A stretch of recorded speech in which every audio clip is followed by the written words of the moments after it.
നമസ്കാരം. എജുത്രസ്റ്റിന്റെ polity complete സീരീസിലേക്ക് വീണ്ടും സ്വാഗതം.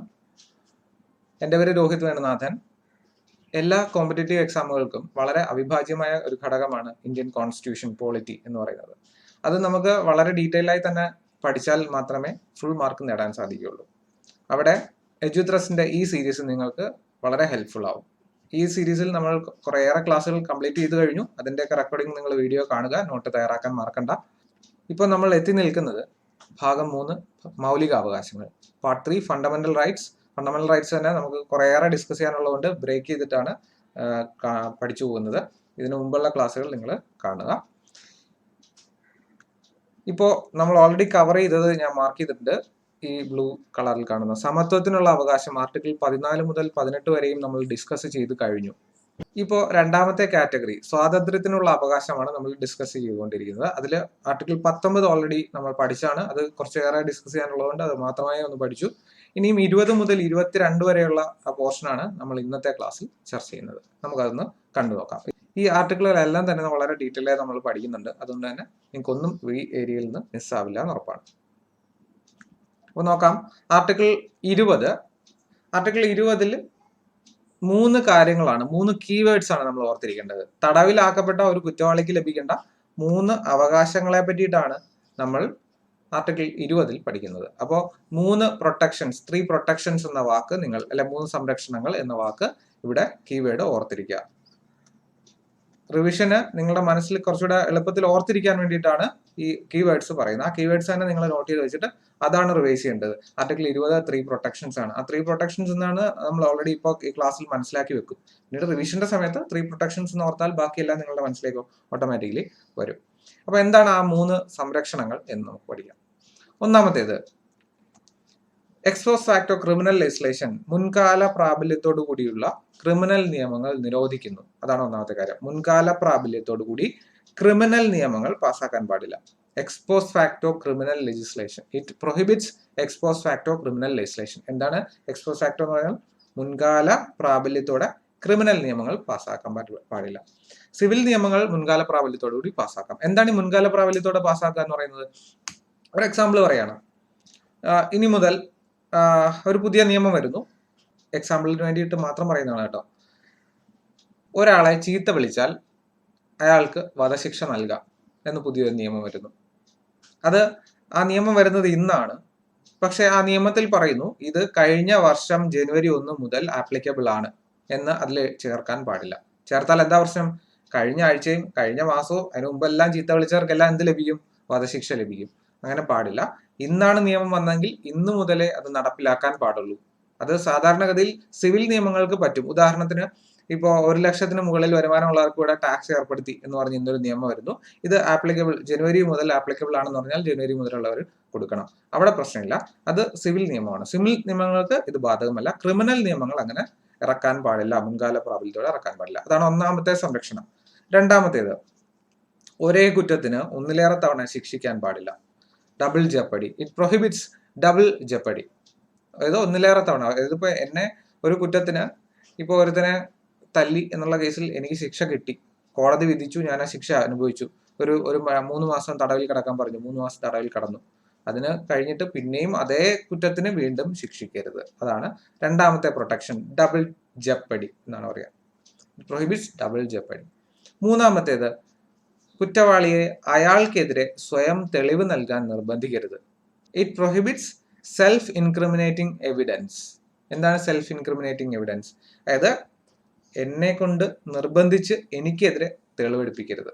അതായത് നിർബന്ധിക്കുക എന്നുള്ള വാക്കാണ് അവിടെ ശ്രദ്ധിക്കേണ്ടത്. മൂന്നാം മുറ പോലെയുള്ളവ ഉപയോഗിക്കരുത് എന്നാണ് അർത്ഥമാക്കുന്നത്. അതായത് എന്നെ ഇടിച്ച് അല്ലെങ്കിൽ എന്നെ തല്ലി എന്നെ കൊണ്ട് സമ്മതിപ്പിക്കരുത്, എന്നെ കൊണ്ട് കുറ്റം സമ്മതിപ്പിക്കരുത് എന്ന് പറഞ്ഞാൽ മൂന്നാം മുറ പോലെയുള്ള മറ്റ് മെത്തേഡുകൾ ഉപയോഗിക്കരുത് എന്നർത്ഥം. അപ്പൊ ഈ 3 പ്രൊട്ടക്ഷൻസ് ആണ് ആർട്ടിക്കിൾ 20-ൽ. ഒന്നാമത്തെ, എക്സ്പോസ് ഫാക്ടോ ക്രിമിനൽ ലെജിസ്ലേഷൻ, മുൻകാല പ്രാബല്യത്തോടുകൂടിയുള്ള ക്രിമിനൽ നിയമങ്ങൾ ഇറക്കാൻ പാടില്ല. 2, ഡബിൾ ജെപ്പടി. ഡബിൾ ജെപ്പടി എന്ന് പറഞ്ഞാൽ ഒരു കുറ്റത്തിന് ഒന്നിലേറെ തവണ ശിക്ഷിക്കരുത്. 3, സെൽഫ് ഇൻക്രിമിനേറ്റിംഗ് എവിഡൻസ്. ഒരാൾക്കെതിരെ അയാളെ കൊണ്ട് തന്നെ തെളിവെടുപ്പിക്കരുത്, അയാളെ നിർബന്ധിച്ച് കുറ്റം സമ്മതിപ്പിക്കരുത് എന്നർത്ഥം. ഇതാണ് ആർട്ടിക്കിൾ 20. അപ്പൊ ആർട്ടിക്കിൾ 20-ൽ നിങ്ങൾ ഓർക്കേണ്ട കീവേഡ് എന്താണ്? 3 പ്രൊട്ടക്ഷൻസ് എന്ന് ഓർക്കുക. 3 പ്രൊട്ടക്ഷൻസ് എന്തൊക്കെയാണ്? ഇത് മനസ്സിലാക്കിയാൽ മതി. ഈ വാക്കുകൾ അതേപടി പറയണം നിർബന്ധമില്ല. നമുക്ക് പരീക്ഷയിൽ ക്വസ്റ്റ്യൻസിൽ നിന്ന് തന്നെ നമുക്ക് കിട്ടും അല്ലെ. അപ്പൊ അത് മനസ്സിലാക്കി വെക്കലാണ് ഇവിടെ കീ. ഇനി ആർട്ടിക്കിൾ 21 നോക്കാം. വളരെ പ്രധാനപ്പെട്ട ഒരു ആർട്ടിക്കിളാണ് ആർട്ടിക്കിൾ 21. ഈ ആർട്ടിക്കിൾ 21 ഇല്ലെങ്കിൽ വേറെ ഒരു ആർട്ടിക്കിളിന്റെ ആവശ്യമില്ല. എന്താണ് ആർട്ടിക്കിൾ 21? ഒരു അവകാശത്തിന്റെ ആവശ്യമില്ല. എന്താണ്? അത്രയ്ക്ക് വളരെ വിലയേറിയ ഒരു സാധനമാണ് ജീവൻ. Right to life and personal liberty. Article 21 ജീവനും വ്യക്തി സ്വാതന്ത്ര്യത്തിനുമുള്ള അവകാശം. ഇതാണ് ഏറ്റവും ഫണ്ടമെന്റൽ ആയിട്ടുള്ളത് അല്ലെ. ഒരാൾക്ക് ജീവിക്കാൻ ഒരു അവകാശം നൽകുക എന്നുള്ളതാണ് ഏറ്റവും ബേസിക്. അത് കഴിഞ്ഞിട്ടല്ലേ ബാക്കിയുള്ളവയെല്ലാം. അപ്പൊ ഏറ്റവും പ്രധാനപ്പെട്ട ഒരു ആർട്ടിക്കിളാണ് ആർട്ടിക്കിൾ 21, ജീവനും വ്യക്തി സ്വാതന്ത്ര്യത്തിനുമുള്ള അവകാശം. പിന്നെ അങ്ങനെയാണ് പറയുന്നതെങ്കിലും സുപ്രീം കോടതിയുടെ ഇന്റർപ്രിട്ടേഷൻ പ്രകാരം അത് വെറും ജീവിക്കാനുള്ള അവകാശമല്ല, മാന്യമായി ജീവിക്കാനുള്ള അവകാശമാണ് നൽകുന്നതെന്നാണ് സുപ്രീം കോടതി പറയുന്നത്. റൈറ്റ് ടു ഡിഗ്നിഫൈഡ് ലൈഫ് ആണ്, വെറും ലൈഫ് അല്ല എന്നാണ് സുപ്രീം കോടതിയുടെ വാദം. അത് പ്രകാരം എന്തൊക്കെയാണ് ഈ ഡിഗ്നിഫൈഡ് ലൈഫ് എന്ന് പറഞ്ഞാൽ? മാന്യമായി ജീവിക്കുക എന്ന് പറഞ്ഞാൽ എല്ലാവർക്കും സൗജന്യമായി വിദ്യാഭ്യാസം നൽകണം, വിശ്രമം നൽകണം, ലെഷർ നൽകണം, ആരോഗ്യത്തിനുള്ള അവസരം, നല്ല ആരോഗ്യത്തിനുള്ള ഫെസിലിറ്റീസ് നൽകണം, അടിസ്ഥാന വേതനം നൽകണം, മലിനരഹിതമായ ചുറ്റുപാട് നൽകണം, വിവരങ്ങൾ അറിയാനുള്ള അവകാശമുണ്ട്. അതായത് ഇൻഫോംഡ് ആയിട്ട് ജീവിക്കാൻ, അതായത് കാര്യങ്ങളൊക്കെ അറിയാൻ.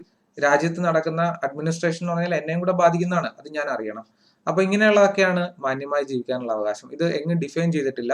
ഇത് ഈ കോടതിയുടെ ഓരോ കാലങ്ങളിലായിട്ടുള്ള വിധികളിൽ നിന്നും നമ്മൾ മനസ്സിലാക്കിയെടുത്തിട്ടുള്ളതാണ് ഈ ഡിഗ്നിഫൈഡ് ലൈഫ് എന്ന് പറഞ്ഞാൽ എന്താണ്. അതാണ് ഞാൻ 3 ഡോട്ട് ഇട്ടിട്ടുള്ളത്. ഇത് കൂടാതെ കുറെ ഉണ്ട്. അപ്പോൾ അത് പ്രകാരം നിങ്ങൾ ആലോചിച്ച് നോക്കിയേ, വിദ്യാഭ്യാസത്തെ പറ്റി പറയുന്നില്ലേ? സൗജന്യമായി എല്ലാവർക്കും വിദ്യാഭ്യാസം നൽകണം. അപ്പൊ ആർട്ടിക്കിൾ 21 ബേസ് ചെയ്തിട്ടാണ് എന്തിറക്കിയിട്ടുള്ളത്? പുതുതായ റൈറ്റ് ടു എഡ്യൂക്കേഷൻ ആക്ട് കൊണ്ടുവന്നിട്ടുള്ളത്. ദെൻ വിവരങ്ങൾ അറിയാൻ, റൈറ്റ് ടു ഇൻഫോംഡ് ലൈഫ്, അറിഞ്ഞു ജീവിക്കാൻ, കാര്യങ്ങളൊക്കെ മനസ്സിലാക്കി ജീവിക്കാൻ, അതിനാണ് റൈറ്റ് ടു ഇൻഫർമേഷൻ ആക്ട് കൊണ്ടുവന്നിട്ടുള്ളത്. അപ്പൊ ഇതൊക്കെ പ്രകാരമാണ്. അപ്പൊ 21-ലാണ് ഇതിന്റെയൊക്കെ റൂട്ട് എന്ന് മനസ്സിലാക്കാം. RT ആയാലും RTI ആയാലും റൂട്ട് എന്ന് പറയുന്നത് 21-ൽ നിന്ന് ഉരുത്തിരിഞ്ഞു വന്നവയാണ്. 21A പറയുന്നുണ്ട് എന്നുള്ള കാര്യം, അത് പക്ഷെ പിന്നീട് ആഡ് ചെയ്തതാണ്. 21-ലാണ് ആദ്യം അതിനെ പറ്റിയിട്ടുള്ള ആശയം ലഭിക്കുന്നത്. ഇനി RTയും RTIയും നമുക്കൊന്ന് വേഗം നോക്കി മുന്നോട്ട് പോവാം, അത് മിസ്സാക്കണ്ട. RTE right to education act, വിദ്യാഭ്യാസ അവകാശ നിയമം ആർട്ടിക്കിൾ 21A ആഡ് ചെയ്തിട്ടുണ്ട്. ഇപ്പൊ പുതിയ ആർട്ടിക്കിളായിട്ട് ആഡ് ചെയ്തിട്ടുണ്ട്. ഞാൻ പറഞ്ഞില്ലേ 21-ൽ നിന്ന് ആശയം ഉരുത്തിരിഞ്ഞുകൊണ്ടാണ് 21-ന്റെ ഒരു കൂടെ തന്നെ കൊണ്ടിട്ടത്, 21A എന്ന് പറഞ്ഞു കൊണ്ടിട്ടത്. ഇപ്പൊ 21A ആണ് റൈറ്റ് ടു എഡ്യൂക്കേഷൻ വരുന്നത്. 6-നും 14-നും ഇടയിലുള്ള കുട്ടികൾക്ക് സൗജന്യവും നിർബന്ധിതമായ വിദ്യാഭ്യാസം നൽകണം. അതാരുടെ കടമയാണ്? സർക്കാരിന്റെ കടമയാണ്. അതാണ് ആർട്ടിക്കിൾ 21A പറയുന്നത്. ഈ ആർട്ടിക്കിൾ 21A കൂട്ടിച്ചേർത്താണെന്ന് ഞാൻ പറഞ്ഞു. ഏത് ഭരണഘടനാ ഭേദഗതി പ്രകാരമാണ് കൂട്ടിച്ചേർത്തിട്ടുള്ളത്? ഇതൊക്കെ സ്ഥിരം ചോദിക്കാറുള്ള ചോദ്യങ്ങളാണ്. 86-ാം ഭരണഘടനാ ഭേദഗതി 2002 പാസ്സാക്കിയത്. ആ ഡേറ്റുകളെല്ലാം പാസ്സാക്കിയതും നിലവിൽ വന്ന ഡേറ്റും സ്ഥിരം PSC ചോദിക്കാറുണ്ട്. സ്ഥിരമായി PSC പരീക്ഷകളിൽ റിപ്പീറ്റഡ് ആയി വരുന്ന ചോദ്യങ്ങളാണ് ഇവ. Right to education act 2009 August 26-നും നിലവിൽ വന്നത് 2010 ഏപ്രിൽ 1-നും. ഒരുപാട് തവണ PSC റിപ്പീറ്റ് ആയി ചോദിച്ചിട്ടുള്ള ചോദ്യങ്ങളാണ്. ദെൻ വിവരാവകാശ നിയമത്തിന്റെ ഡേറ്റും ഇത് തമ്മിൽ മാറിപ്പോകാതിരിക്കാൻ വേണ്ടിയിട്ട് ഞാൻ ഇവിടെ കൊടുത്തിട്ടുണ്ട്.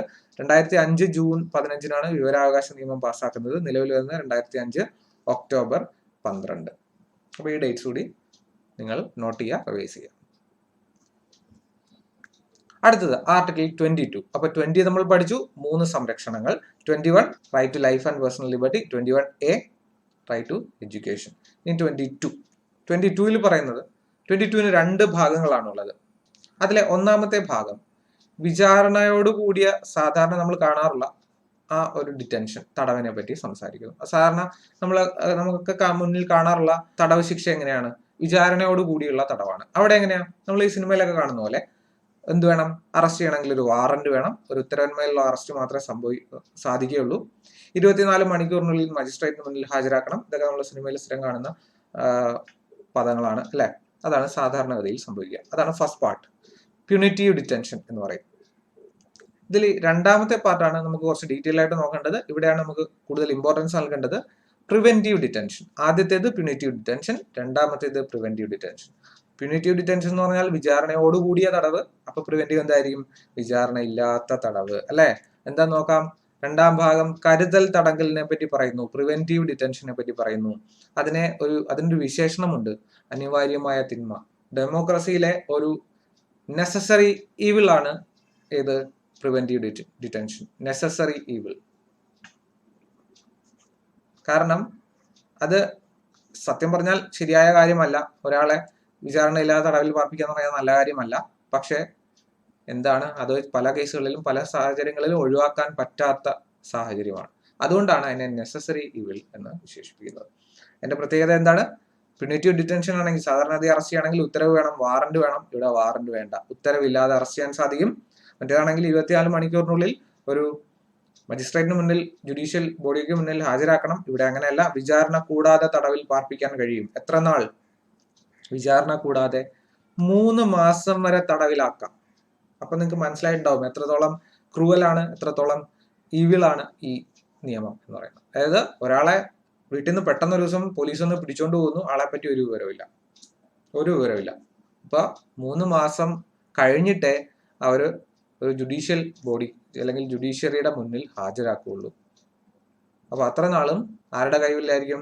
പോലീസിന്റെ കസ്റ്റഡിയിലായിരിക്കും. അതുകൊണ്ടാണ് ഇതിനെ നെസസറി ഈവിൾ എന്ന് വിശേഷിപ്പിക്കുന്നത്. അത്ര പ്രശ്നമുള്ള ഒരു തടങ്കലാണ് ഈ കരുതൽ തടങ്കൽ എന്ന് പറയുന്നത്. ഇനിയും അതുമായി ബന്ധപ്പെട്ട് നമുക്ക് ആക്ടുകൾ ഇതുവരെ പാസ്സാക്കിയിട്ടുള്ളവ എന്ന് നോക്കാം. പ്രിവെന്റീവ് ഡിറ്റൻഷൻ ആക്ടുകൾ ഇതുവരെ പാസ്സാക്കിയിട്ടുള്ളത് പക്ഷെ റിപ്പീൽ ചെയ്തത് ഇപ്പൊ നിലവിലില്ലാത്തവയാണ്. ആദ്യം വന്നത് PDA, preventive detention act 1950 repeal ചെയ്തു. അടുത്തത് മിസ എന്ന് പറഞ്ഞാൽ നമ്മുടെ ഇന്ദിരാഗാന്ധിയുടെ കാലത്തൊന്നാണ്. Maintenance of internal security act 1971, അതും റിപ്പീൽ ചെയ്തു, ഇപ്പൊ ഇല്ല. ടാഡ 1985 ഒന്നാണ്. ടാഡ എന്ന് പറഞ്ഞാൽ ടെററിസം ആൻഡ് ഡിസ്ട്രപ്റ്റീവ് ആക്ട് 1985, അതും ഇപ്പൊ നിലവിലില്ല. പോട്ട എന്നാൽ പ്രിവെൻഷൻ ഓഫ് ടെററിസം ആക്ട് 2002 ഒന്നാണ്, അതും ഇപ്പോൾ നിലവിലില്ല. അപ്പൊ ഇപ്പൊ നിലവിലുള്ള കരുതൽ തടങ്കൽ നിയമങ്ങളെ പറ്റി നമുക്ക് നോക്കാം. ഇപ്പൊ നിലവിലുള്ളവ ഇതാണ്. നൗ ഇൻ ഫോഴ്സ് നിലവിലുള്ളവ. ഇപ്പോ നാഷണൽ സെക്യൂരിറ്റി ആക്ട് 1980 പാസ്സാക്കിയത് ഇപ്പോഴും നിലവിലുണ്ട്. കോഫെ പോസ 1974 വന്നതാണ്, അത് ഇന്ദിരാഗാന്ധിയുടെ കാലത്ത് വന്നതാണ്. കോഫെ പോസ എന്ന് പറഞ്ഞാൽ ഫുൾ ഫോം ഇതാണ്: conservation of foreign exchange and prevention of smuggling act. അപ്പൊ തന്നെ നിങ്ങൾക്ക് ഏകദേശം മനസ്സിലായിട്ടുണ്ടാവും എന്തുമായി ബന്ധപ്പെട്ടാണ്. മണി ലോണ്ടറിങ്, സ്മഗ്ലിംഗ്, അതൊക്കെ തടയുന്ന നിയമമാണ് അല്ലെ. കള്ളപ്പണം, കള്ളക്കടത്ത് തുടങ്ങിയവ തടയാൻ വേണ്ടിയിട്ടാണ് COFEPOSA. Conservation of foreign exchange and prevention of smuggling act 1974. Then UAPA, unlawful activities prevention act 2008 UAPA വരുന്നത്. ഇപ്പോൾ നമ്മൾ സ്ഥിരം വാർത്തകളിലൊക്കെ കാണാറുള്ള നിയമമാണ്. അതുകൊണ്ട് തന്നെ ഇതിനെപ്പറ്റി ചോദിക്കാൻ സാധ്യത കൂടുതലാണ്. അപ്പൊ ഏറ്റവും ഡീറ്റെയിൽ ആയിട്ട് നമുക്ക് പഠിക്കേണ്ട UAPA ആണ്.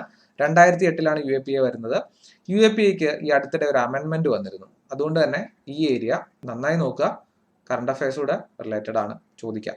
UAPA അമെൻമെന്റ് ആക്ട് 2019, അത് പ്രകാരം ഒരാളെ ടെററിസ്റ്റ് എന്ന് ലേബൽ ചെയ്യാൻ സാധിക്കും. അതിനു മുമ്പ് വരെ ടെററിസ്റ്റ് ഓർഗനൈസേഷനെ പറ്റി മാത്രമേ UAPAയിൽ പറയുന്നുണ്ടായിരുന്നു. ഇപ്പോഴത്തെ അമെൻമെന്റ് പ്രകാരം ഒരു വ്യക്തിയെ, ടെററിസം ആക്ടിവിറ്റീസിൽ ഉൾപ്പെടുന്ന ഒരു വ്യക്തിയെ തീവ്രവാദി എന്ന് മുദ്ര കുത്താൻ സാധിക്കും. അതാണ് പ്രധാനപ്പെട്ട ഒരു, അതായത് ആരെയാണ് തീവ്രവാദി എന്ന് ലേബൽ ചെയ്യേണ്ടത്, ഡെസിഗ്നേറ്റ് ചെയ്യേണ്ടത് എന്നുള്ളത് ഡിഫൈൻ ചെയ്തു. പിന്നെ നാഷണൽ ഇൻവെസ്റ്റിഗേഷൻ ഏജൻസി, ദേശീയ അന്വേഷണ ഏജൻസിക്ക് കൂടുതൽ അധികാരങ്ങൾ നൽകി. അതായത് ഈ ടെററിസ്റ്റ് ഓർഗനൈസേഷനുകളുടെ സ്വത്ത് വിവരങ്ങളൊക്കെ കണ്ടുകെട്ടാനും അങ്ങനെയുള്ള അധികാരങ്ങളൊക്കെ നൽകി. പിന്നെ UAPA പ്രകാരം ഒരാളെ വിചാരണ കൂടാതെ 180 ദിവസം വരെ തടവിൽ പാർപ്പിക്കാം. നമ്മൾ ആർട്ടിക്കിൾ 22 കോൺസ്റ്റിറ്റ്യൂഷനിൽ പറയുന്ന ഇതാണ്. പ്രിവെന്റീവ് ഡിറ്റൻഷൻ ആക്ട് പ്രകാരം 3 മാസം വരെ, അതായത് 90 ദിവസം വരെയാണ് ഒരാളെ തടവിൽ പാർപ്പിക്കുന്നത്. പക്ഷേ UAPA പ്രകാരം അതിന്റെ ഇരട്ടിയാണ്, 6 മാസം വരെ ഇടാം. അതപ്പോ ഓപ്ഷനിൽ വന്നാൽ നമ്മൾ തെറ്റിക്കാൻ സാധ്യതയുണ്ട്. കാരണം 3 മാസം എന്നാണ് നമ്മൾ ആർട്ടിക്കിൾ 22 പഠിക്കുന്നത്. UAPA വരുമ്പോൾ കുറച്ചുകൂടെ കൂട്ടി അവര്. അത് 90 എന്നുള്ളത് 180 ദിവസമായി, 3 മാസം എന്നുള്ളത് 6 മാസമായി. അപ്പൊ അതുകൂടെ ഓർക്കുക. അപ്പൊ എന്റെ മറ്റൊരു ക്വസ്റ്റ്യൻ ഇതാണ്: ഈ 3 മാസം കഴിയുമ്പോൾ വിചാരണയ്ക്ക് കൊണ്ടുപോകണമെന്ന് പറഞ്ഞു, അല്ലെങ്കിൽ UAPA പ്രകാരം 180 ദിവസം കഴിഞ്ഞാൽ വിചാരണ ചെയ്യണം എന്ന് പറയുന്നു. അപ്പൊ അതിനുശേഷം എന്താ സംഭവിക്കുക? അപ്പോൾ അവർ കൊണ്ടുപോകുന്നത് ഒരു ജുഡീഷ്യൽ ബോഡിയുടെ മുന്നിലായിരിക്കും. അപ്പോൾ ആ ജഡ്ജികൾ നോക്കിയിട്ട് പറയാണ്, ഇവനെ അറസ്റ്റ് ചെയ്തത് ശരിയായിട്ടില്ല, എത്രയും പെട്ടെന്ന് വെറുതെ വിടണം എന്ന് വിധിച്ചാൽ വെറുതെ വിടും. അപ്പോഴും ഒന്ന് ആലോചിച്ച് നോക്കുക, ഒരു കുറ്റം ചെയ്തിട്ടില്ല എന്നുണ്ടെങ്കിൽ പോലും എത്ര നാൾ അകത്ത് കിടക്കും? 180 ദിവസം അകത്ത് കിടക്കും. ഇനിയും ആ ജുഡീഷ്യൽ ബോഡി പറയുകയാണ്, ശരിയാണ് ഇവനെ അറസ്റ്റ് ചെയ്തത് നന്നായി, ഇവൻ ഭാവിയിൽ പ്രശ്നങ്ങൾ ഉണ്ടാക്കാൻ സാധ്യതയുള്ളവരാണ്, അതുകൊണ്ട് കരുതലായി ഇവൻ തടവിൽ തന്നെ ഇരുന്നോട്ടെ. അങ്ങനെ പറഞ്ഞാൽ പിന്നീട് എത്ര നാൾ വേണമെങ്കിലും അയാളെ തടവിലിടാം, പുറം ലോകം കാണില്ല. അതാണ് നിങ്ങൾ ഇപ്പോ വാർത്തകളിൽ പല കേസുകളിലും കാണാറുള്ളത്. അപ്പോൾ UAPA പ്രകാരമോ അല്ലെങ്കിൽ മറ്റു പ്രിവെന്റീവ് ഡിറ്റൻഷൻ ആക്ട് പ്രകാരമോ ഒരാൾ അകത്തായാൽ ആളുടെ കാര്യം പോക്കാണ് എന്ന് ചുരുക്കം. ഗവൺമെന്റിന് എത്ര നാൾ വേണേലും അയാളെ അകത്തിടാം. ദേശീയ സുരക്ഷയെ ബാധിക്കുന്ന കാര്യമായതുകൊണ്ട് ഒരു തരത്തിലുള്ള ഇളവുകളും അവിടെ ലഭിക്കുന്നതല്ല. അപ്പൊ ടെററിസ്റ്റ് എന്ന് മുദ്രകുത്തപ്പെട്ടാൽ തീർന്നു എന്ന് ചുരുക്കം. അപ്പൊ ഓർക്കുക, ആർട്ടിക്കിൾ 22 പ്രകാരം 3 മാസം വരെ അകത്തിടാം വിചാരണ കൂടാതെ. UAPA പ്രകാരമാണെങ്കിൽ 180 ദിവസം വരെ, 6 മാസം വരെ അകത്തിടാം. ഇതോടുകൂടി ഫണ്ടമെന്റൽ റൈറ്റ്സിലെ ഒരു കാറ്റഗറി കൂടി നമ്മൾ കംപ്ലീറ്റ് ചെയ്തു. ഏതാണ്? സ്വാതന്ത്ര്യത്തിനുള്ള അവകാശം. നമുക്കൊന്ന് റിവൈസ് ചെയ്താലോ? സമത്വത്തിനുള്ള അവകാശം നമ്മൾ പഠിച്ചു. ആർട്ടിക്കിൾ 19 കഴിഞ്ഞ ക്ലാസ്സിൽ ഡീറ്റെയിൽ ആയിട്ട് പഠിച്ചു. Right to freedom of speech and expression. 20 3 സംരക്ഷണങ്ങളെ പറ്റി പറയുന്നു. 21 ലൈഫ്, 22 പ്രിവെന്റീവ് ഡിറ്റൻഷൻ. അപ്പോൾ അങ്ങനെ ഓർത്ത് വെക്കാമല്ലോ. ആ കീവേഡുകൾ ഓർത്താൽ മതി, കരുതൽ തടങ്കൽ. ബാക്കി ഡീറ്റെയിൽസ് എല്ലാം നിങ്ങളുടെ മനസ്സിൽ ഉണ്ടാവും. നിങ്ങൾ നന്നായി മനസ്സിലാക്കിയിട്ടുണ്ടെങ്കിൽ ഓട്ടോമാറ്റിക്കലി നിങ്ങളുടെ മനസ്സിലേക്ക് വരും. അപ്പൊ ഇതെന്താ ചെയ്യേണ്ട? വൃത്തിയായി നോട്ട് തയ്യാറാക്കുക. ഇതുപോലെ ഈ സീരീസ് കംപ്ലീറ്റ് കാണുക. കോൺസ്റ്റിറ്റ്യൂഷന് ഫുൾ മാർക്ക് നിങ്ങൾക്ക് പരീക്ഷകളിൽ നേടാം. നിങ്ങൾ കമ്പൈൻ സ്റ്റഡി ഗ്രൂപ്പിൽ ജോയിൻ ചെയ്യാൻ താല്പര്യം ഉണ്ടെങ്കിൽ താഴെ കാണുന്ന വാട്സ്ആപ്പ് നമ്പറിൽ മെസ്സേജ് ചെയ്യുക. കമ്പൈൻ സ്റ്റഡി ഗ്രൂപ്പിൽ ദിവസവും നിങ്ങൾക്ക് ഫ്രീ ലൈവ് ക്ലാസ്സുകൾ അറ്റൻഡ് ചെയ്യുന്നതിനുള്ള ഓപ്ഷൻ ഉണ്ട്. എല്ലാ സബ്ജക്റ്റുകളുടെയും ലൈവ് ക്ലാസ്സുകളുണ്ട്, തികച്ചും ഫ്രീ ആണ്. കൂടാതെ സിലബസ് ഓറിയന്റഡ് ആയി ഫ്രീ ആയി ക്വിസുകളും അറ്റൻഡ് ചെയ്യാം. അപ്പൊ നമുക്ക് അടുത്ത ക്ലാസ്സിൽ വീണ്ടും കാണാം. ബൈ.